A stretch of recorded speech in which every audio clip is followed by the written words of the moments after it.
I'm your host, Dr. Raquel Tolson, and we are on broadcasting on WYTV7 community. I'm always ready to say Christian, but y'all know we're the community broadcasters now. Okay.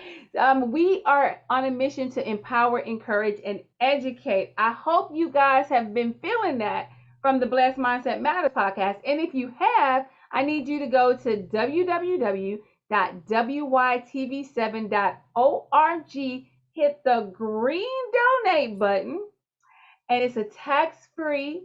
It's going You can write it off on your taxes in 2022. Okay, well in 2023 for your 2022 taxes, and you can donate 5, 10, 50, 150, whatever you need to, or whatever you feel led to for us, because you have feel empowered, encouraged, and educated because of the Blessed Mindset Matters. Now remember, we don't just use it for the podcast. We also use it to for financial literacy camps for kids. We feed families, and we also send kids to college. So go and donate for us.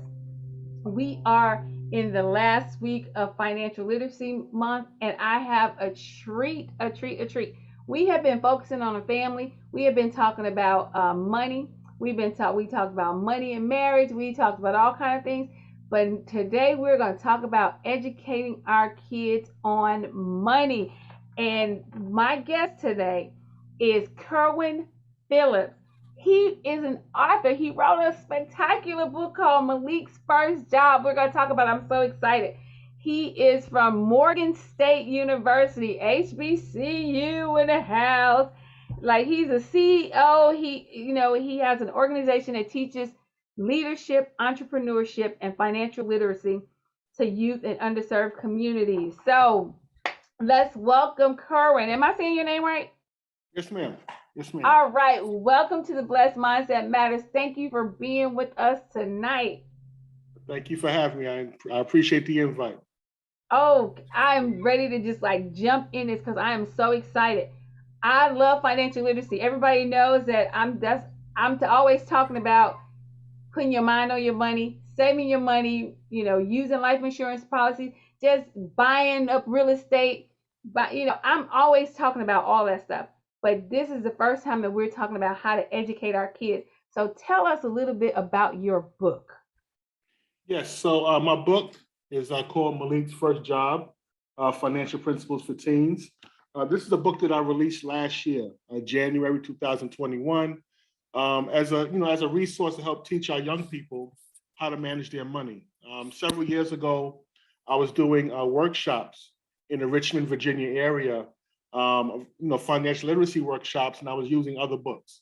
I was using books like The Richest Man in Babylon, Rich Dad, Poor Dad, and a few others.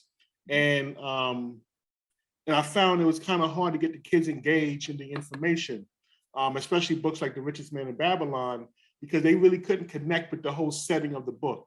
And like some of the names were hard to pronounce, and it was kind of hard to get through the information, which also was like a barrier. They're like, I can't understand the names. The setting doesn't seem real to me. So it made it kind of hard to get the financial principles across to the young people. So, I sat back and I thought about it. I'm like, okay, what can I do to kind of, make the material more engaging? I said, you know what, I'm gonna write my own book, right? Yes. I said, I'm gonna write my own book, putting in a setting that the kids are familiar with, right? I'm from Brooklyn, New York. The book itself is about a young man from Brooklyn working at a sneaker store, right? And a lot of our kids are into sneakers and shoes and stuff like that. And, his name's Malik. And I'm sure, a lot of kids within the inner city have a friend that's named Malik. So there's a character that they can really identify with. And with that, it makes it easier for me to kind of get the information across, right? So what happens in the book, young Malik goes on his first job interview.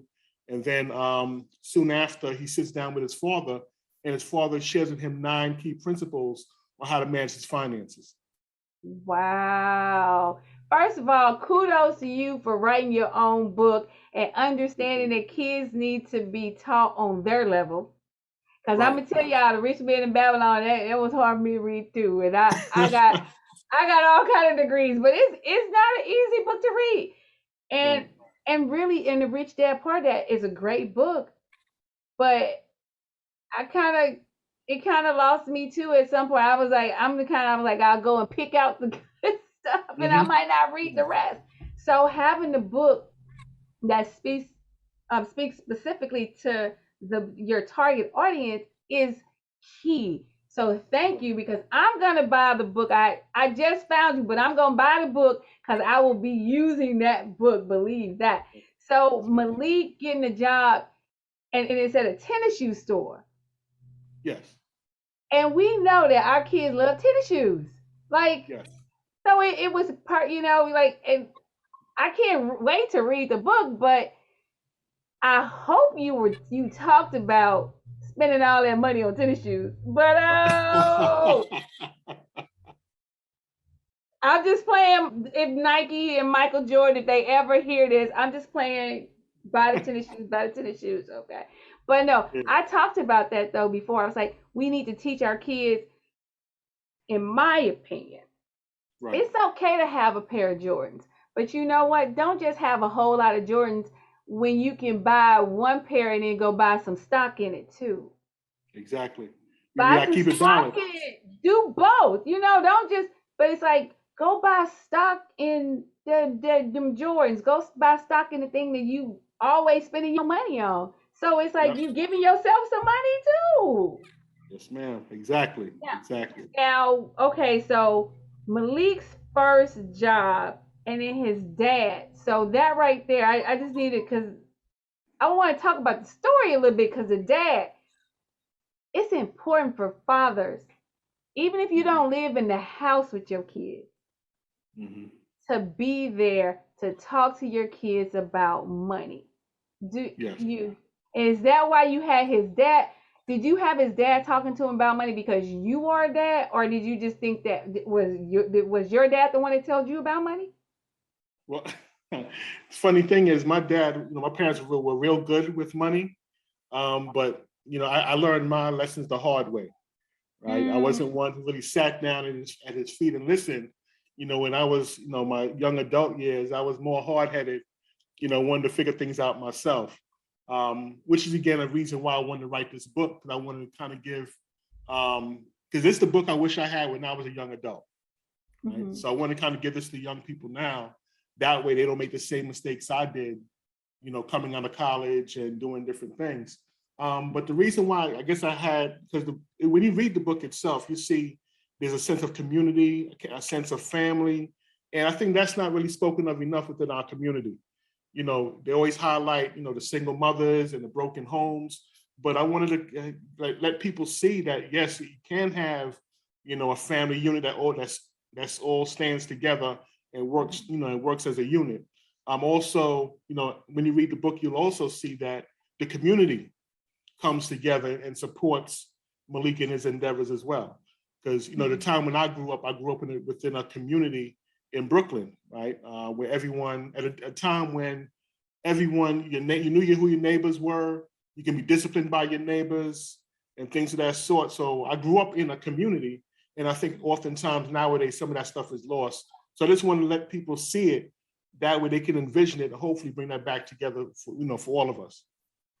Right, right. That's good. Now, because you said young adult, so is Malik a young adult or is he like a high school student? He's a high school student. High school student. Okay.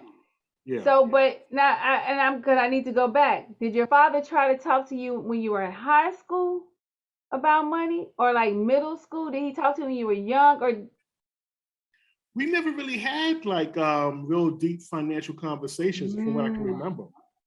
see? You know, That's the point I wanted to make because I love my parents, but they really didn't have deep money conversations with kids back in the day. right. The people really didn't do it, and guess what? They're probably not doing it today because some people. Have you ever heard people saying, "We were broke, but I didn't know it"? Yeah. Yep. Now, but some people say that some people knew that they was broke, but they didn't feel broke because they always had enough. But some people literally did not know it because they asked for money, they got it. They asked for stuff, they got it. Their parents never shared. Hey, I just Right. ain't got it, or we struggling, we didn't. parents didn't talk about that with their kids. True, true. And sharing stuff. So I think that just the fact that his father set him down when he got the going on the job, got the job. Hey, look, let me tell you how to. You about to make some money. I'm going to teach you how to do your money. I Right. think that's such a great lesson for parents, but especially for fathers, whether you are in the home or not. Go talk to these boys about money. And some people might like say, well, they don't know about money. That's why they don't talk to people about money. Well, if that's the case, they need to go get some education. Maybe they need to read the book. Right. Read Right. the book for yourself so you can learn some things that Malik learned, right? What's funny is that I had like a lot of parents reach out to me who, they bought their books for their children, but they say they read it themselves and they've learned things that they never knew before, right? Things that they want to implement in their own lives to help get themselves, more financially stable and build a good nest egg.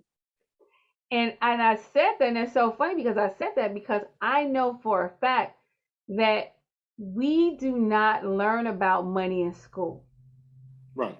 So if they don't teach us in school, and a lot of our parents left our education up to the schools.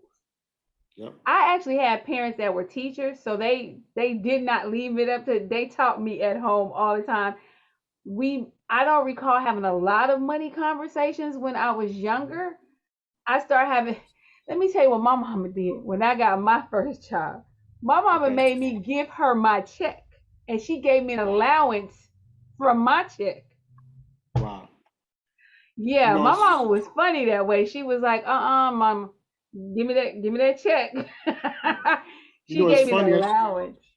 I did something similar with my son. I didn't give him an allowance, but when he got like his first job, he was like about 14, 15, working at a summer camp. I said, look, this is all I want you to do. Give me 10% of what you earn. I said, I don't care what you do with the rest of it, but just give me 10% of what you get every week and let me hold on to it.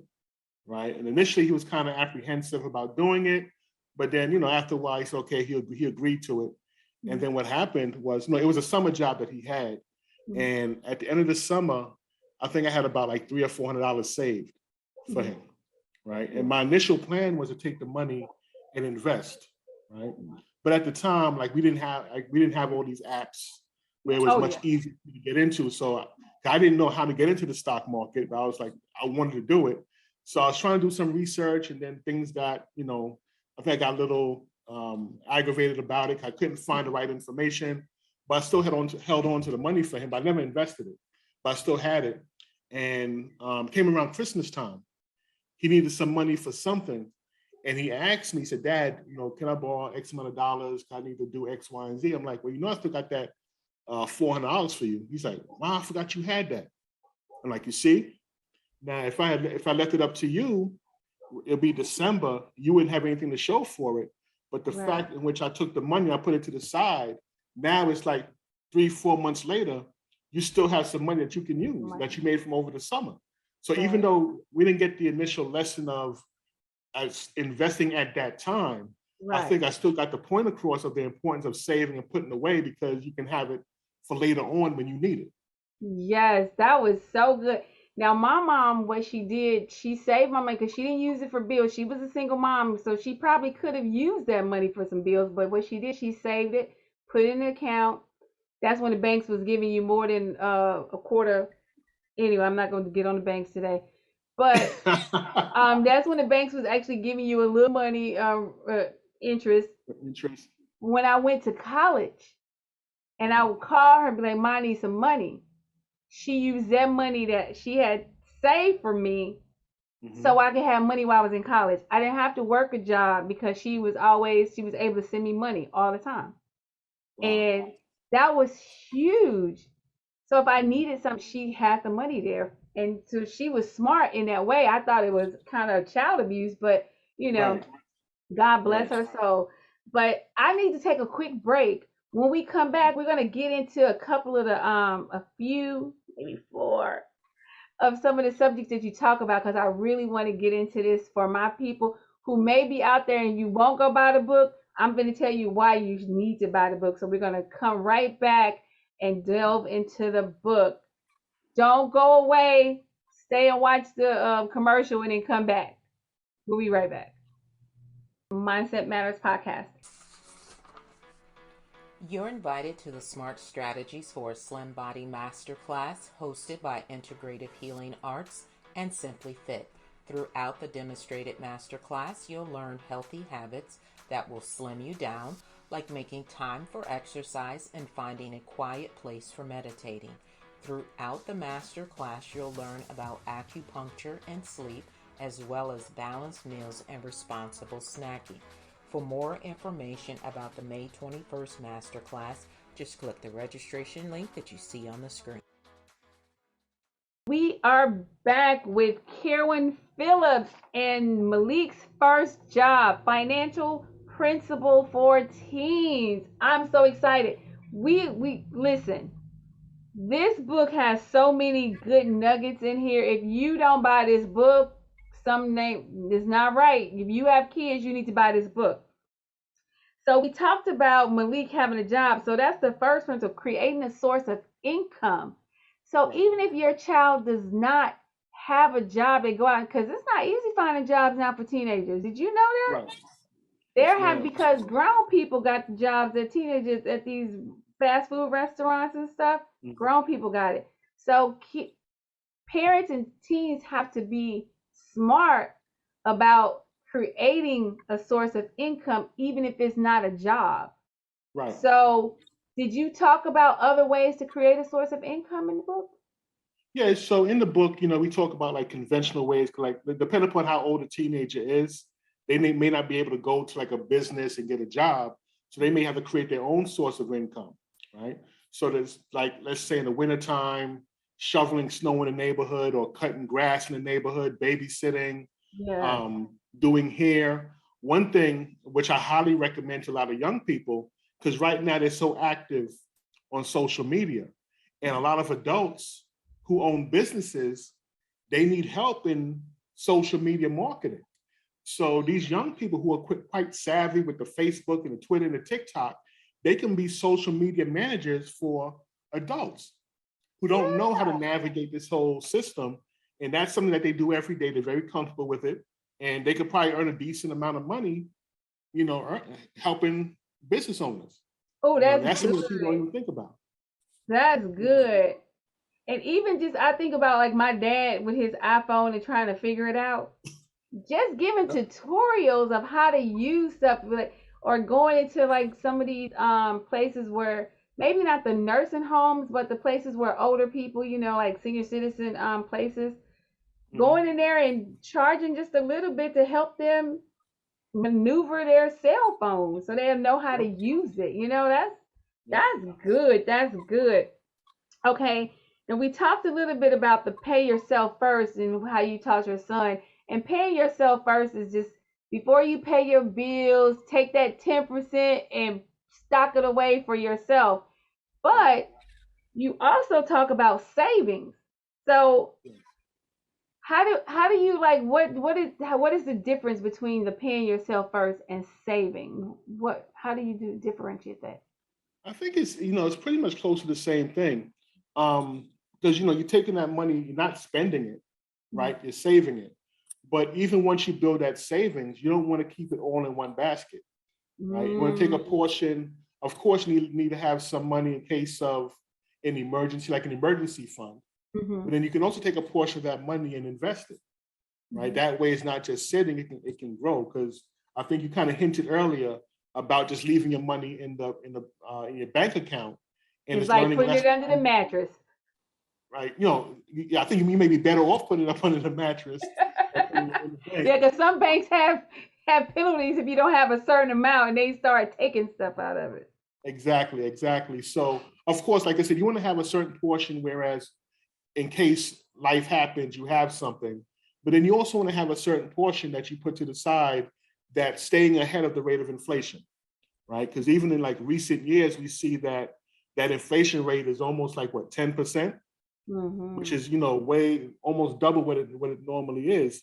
So you want to put it in vehicles like, stocks, and look into like mutual funds and bonds. You just, you speak to your financial advisor to see what's the best course, as far as you staying ahead of that rate of inflation.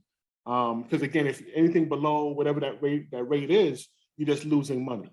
So just Right. being knowledgeable about interest, like we speak about the rule of 72. Yeah. And Einstein says that compound interest is the eighth or ninth one in the world. Right. He Yeah. who understands it earns it. He who doesn't pays it.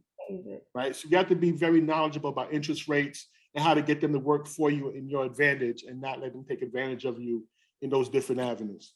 Right. Let me tell you, the number one chapter, well, there's two chapters that I absolutely just seeing the titles that I was just like, okay, these are the chapters right here. The first one is discipline your spending. When you talk about Yes. smart financial goals and budgeting. Yes. Can we talk about budgeting for a minute? How do you teach? Because it's hard for me to teach grown folk because I work with Right. grown folk and money. It's hard to teach people. I don't budget. The budgeting is just so strict. I don't want to do that. It's just so restrictive. Right. And I'm telling, no, it's not restricting. It's being intentional, putting your money where you want it to go. Because when my son was in college, I could see how he spent his money. And Right. you already know all his money went to food, Yeah. wings, That's pizza. most people. It was just, and I was just like, dude, you have a meal plan, but all your money is still going. I say, you just spending money willy nilly, and you don't even know where it's going. Right. And it's like, so if you're intentional, you might not want your money to go there. Now, if you want your money to go there, that's one thing. But if you really don't want your money to go there, then be intentional and put your money where you want it to go. Don't just spend money. That's what a budget is for. Yeah. And I think, what happens with most people, like you spoke about food, that's where I think the majority of people who, that's living, their money goes towards food, right? If you think you're going to work, 5 days a week, like you're on your way to work, you may stop by the gas station, you stop by Starbucks, get you a cup of coffee, get you a pastry or a breakfast sandwich. Yeah.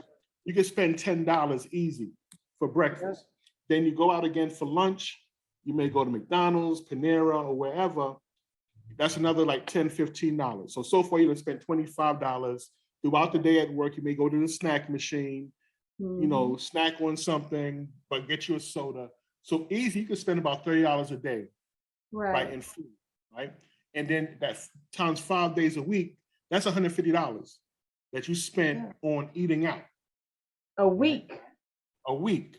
Now, what if you took that same money, went to the grocery store, and brought your lunch to work, or made your coffee at home? You can save at least half of that, right? Because often people wonder, okay, I'm spending money. How many times? I'm gonna speak to your audience. How many times you get paid on Friday, and you go through the weekend, you do whatever, then you come back, you look at your bank account, and you're like, I done spent how much money? What did I spend it on? And you try to document, and you just can't remember where that money went. It's like you'll say, okay, I spent X money, but it's still like $50 to $75 missing. I don't know where it's at. Right. It's probably food. Probably food. Probably in food. Yes. That's why we say it's important to budget, because if you document, okay, I have X amount of dollars coming in. These are my bills, right? These are my wants, my needs. Okay, my light bill, phone bill, this, that. Because a lot of times people spend money, they're not conscious of what they're spending. And if you were to sit down and document and list out what you're spending, you become more aware. You're like, wow, I didn't realize I'm spending $150 on lunch in a week. That doesn't make any sense. I need to switch that up. And then, you become more focused on it. And especially if you're trying to set a financial goal for yourself, right? You're going to need a budget, because you need to say, if I want to have X amount of dollars saved up within a year, then I need to cut out these certain things I really don't need. Maybe I don't need Netflix. Maybe I don't need a subscription. You know what? When you just said something. You said having a goal, and I think that is the key for kids, because they don't pay bills. Right. But they have goals that they want. They may want to go to a certain camp. My son was in the music. Well, he still is. He's a music teacher now. But he wanted to go to Grammy camp. Grammy camp was thousands of dollars. Right. But if he had worked, we could have been like, okay, you have a goal to go to Grammy camp, so you need to save for Grammy camp, as opposed to me saying, okay, you just need to figure out how you're going to budget. But having a goal for your kids, I think that's probably one of the best ways to teach budgeting at first. Right. And I also like for parents who have even younger kids and you give them allowances, you should still allow them to have a goal so they will save the money. As opposed, don't just give them money without a goal. Make sure that they have a goal so you can teach them how to save, how to budget and watch what they're doing, because you don't want to get them in a habit of just getting money and spending it. Right. We create that when we give kids money when they're little, calling it allowance or just giving them money and letting them get it, spend it, get it, spend it. How you think that when they're 17 or 18 or 24 that they're going to stop that habit? We can create the right habit when we first start giving them money. Exactly. And if we do that when we first start giving them the money, then it won't be so difficult when they get their jobs for them to really like start even thinking about budgeting for other stuff, because they understand saving money for a goal, spending my money wisely. Even if the goal is just to be able to go to the ice cream store every month or to their favorite restaurant, Right. it's still a goal. Yes. Yeah, that's good. Okay, we gotta hurry up. We only got a few minutes. My absolute favorite chapter is be grateful. How do you teach this in this book? Because gratitude, oh my God, that is everything. I always use the example, like, let's say if you walk into a store, how do you feel if you hold a door for somebody and they don't say thank you? You sit there and you kind of look at them funny, like, wow, I just held a door for you and you can't even say thank you, right? And the same thing happens within the universe, right? Things happen in our lives, and no matter what, higher power, whatever you believe in, you got to express some sort of gratitude. Say, okay, thank you. Appreciate what you have, because there's always somebody out there that may be doing worse than how you're doing. Yes. We always try to find ways to give back. Always speak highly about the law of reciprocity. Think about how you would want somebody to react if you're in that particular situation. Because what goes around comes around. The energy that you put forth is what you get back, right? So if I tell people, if you're stingy with your money, you're gonna find it real hard for money to come to you. Yeah. But if you, not to say that you give all your money away, you don't do that, but you kind of give as you can, and be kind of open with it. Then you'll find certain miracles will happen within your life because you put forth that energy that comes back to you. I love that. When you were saying about being grateful, I'm gonna tell my age for real.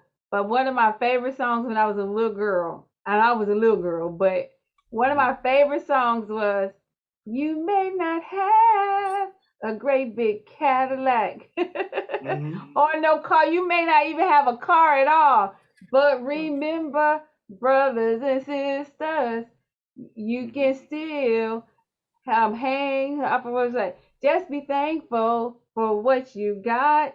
And then that diamond in the back, sun rooftop. But that's always like, when they say you may not have a car at all, it's like, but be grateful for what you got. Like that song, I was a little girl when I heard that song, and that always stayed with me, even though I was raised in the church. But it was that song. That's why I be telling people, look, God give us messages through everything. He is bigger than the church. He is bigger than the church, people. He's bigger than the church. God is everywhere. And if you call him universe, he gonna still say yes. Okay? Stop. But it was that song that taught me gratitude better than anything I learned in church. Wow. And it stays with me to be thankful for what I got. And that it don't matter what other people got. I'm gonna be grateful for what I got. And so that, oh my God, I had to set the timer because I knew that this conversation I knew I was gonna get all into it and I was gonna go over the time. Thank you for being here. Thank you for helping the Blessed Mindset Matters community, to how to teach their children about financial literacy. Y'all go out and get the book. Show the book again. Malik's First Job, Financial Principles for Teens. Go get the book. It's on Amazon, or you can go. What's your website that they can go to? Oh, it's maliksfirstjob.com. Okay, that makes it so simple. maliksfirstjob.com. Go get the book. And if you can't, go buy a few copies and give some to your kids' friends. If your kids are older, but you didn't have these talks, no, don't buy that to them, because they're gonna be looking at you like this. But you can still have it. You can have it on your kitchen table. You have it on your dining room table, and I bet they might pick it up.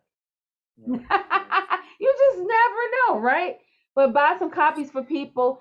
Hey guys, we gotta move on. Thank you for being here. Thank you for staying and listening to the whole time. I hope you guys have gotten something out of April financial literacy, because we're focused on the family, and the family needs finances. Okay, so until next week, be blessed.